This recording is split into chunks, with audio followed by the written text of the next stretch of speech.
पुरुषोत्तम महत्तम में 10वां अध्याय। श्री गणेशाय नमः। ऋषि कन्या द्वारा शिव आराधना। हे सुंदरी सुन, गुप्त से भी गुप्त बात मैं कहता हूँ जो तेरे लिए सोची है। अब से तीसरा मास पुरुषोत्तम है, इसकी बराबर का कार्तिकादि मास भी कोई नहीं। सब मास पक्ष और जो वर्ष हैं वे पुरुषोत्तम मास की 16वीं कला के समान भी नहीं हैं। हे बाले, श्री कृष्ण के प्रिय पुरुषोत्तम मास में स्नान दान जपादि करने से सब मनवांछित फल प्राप्त होते हैं। इसलिए तू शीघ्र ही पुरुषोत्तम भगवान की सेवा कर। एक समय मैंने क्रोधित होकर अम्बरीश को भस्म करने के लिए कृत्या छोड़ी थी। तब हरि भगवान ने जलती हुई वही कृत्या मुझे ही भस्म करने को लौटा दी। तब पुरुषोत्तम के व्रत से ही यह चक्र वापस चला गया। वह चक्र त्रिलोकी को भस्म कर सकता है, परंतु मेरा कुछ भी नहीं हुआ। तो मुझे आश्चर्य हुआ। इससे तू भी श्री कृष्ण प्रिय पुरुषोत्तम को भज। मुनिराज मुनि कन्या से ऐसा कह चुप हो गए। दुर्वासा के वचन सुन होनहार के बस वह मूर्ख सती वाला मन में क्रोध कर मुनि श्रेष्ठ दुर्वासा से बोली, हे ब्राह्मण, आपका कथन मुझको अच्छा नहीं लगा। माघादि मास कैसे थोड़ा फल देने वाले और कार्तिक मास कैसे कम है, यह बताइए। क्या वैशाख मास इच्छित फल नहीं देता? क्या सदाशिव मन ज्ञान सेवन से फल नहीं देते?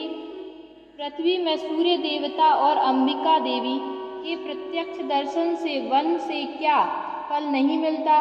गणेश जी की सेवा से क्या इच्छित फल नहीं मिलता? व्यतिपातादि योग शिवादि देवताओं को उल्लंघन करके बोलते हो, क्या आपको लज्जा नहीं आती? यह मलिन मास तो सब कर्म में निंदित है। हे मुनि, सूर्य संक्रांति रहित अधिक मास को श्रेष्ठ कैसे कहते हो? ऐसा ब्राह्मण पुत्री ने क्रोधी दुर्वासा से कहा तो मुनि का शरीर क्रोध से जलने लगा, नेत्र लाल हो गए। तो भी उन्होंने मित्र की पुत्री को शाप नहीं दिया। सोचा, यह मूढ़हीन बुद्धि हिताहित को नहीं चाहती है। यह बिना पिता की दुख रूप अग्नि से तपित मेरा अत्यंत उग्र शाप कैसे सहेगी? यह सोच मन में आए हुए क्रोध को दूर करते हुए मुनि स्वस्थ हो उससे बोले, हे बाला, मित्र की कन्या होने के कारण मैं तुझसे कुपित नहीं। तुझे जो अच्छा लगे वही कर, किंतु कुछ भविष्य की ओर इंगित कर कहता हूँ सुन। तूने जो अभी पुरुषोत्तम मास का निरादर किया है उसका फल अगले जन्म में मिलेगा। मैं तो नर नारायण के स्थान को जाता हूँ। तेरा कल्याण हो। जो शुभ अशुभ होने वाला है वह तो होगा ही, किसी से भी दूर नहीं हो सकता। ऐसा कह महाक्रोधी तपस्वी मुनि झट चले गए। उसी क्षण पुरुषोत्तम के अनादर से वह कन्या कांतिहीन हो गई।